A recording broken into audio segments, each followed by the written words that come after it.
ইতিহাসে এমন এক শক্তিশালী জাতি ছিল যারা পাহাড় কেটে প্রাসাদ বানাত। তাদের ভাণ্ডারে ছিল অসীম সম্পদ, যার ফলে তারা এতটাই অহংকারী হয়ে ওঠে যে আল্লাহকে অস্বীকার করতে শুরু করে।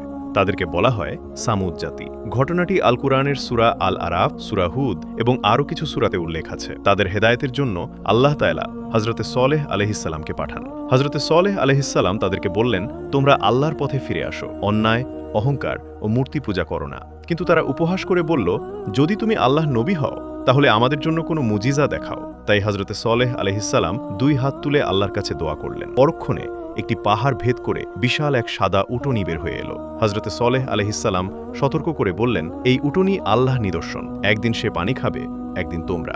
কেউ তাকে কষ্ট দেবে না। কিন্তু অহংকারে অন্ধ সামুদ জাতি রাতের অন্ধকারে 9 জনে মিলে উটনীটিকে হত্যা করে ফেলে। এরপর হযরতে সলেহ আলাইহিসসালাম বললেন, তোমাদের জন্য আছে মাত্র 3 দিন। তারা হাসতে লাগলো। 3 দিন পরই আকাশ বিদীর্ণ করে এলো ভয়ঙ্কর চিৎকার ও ভূমিকম্প।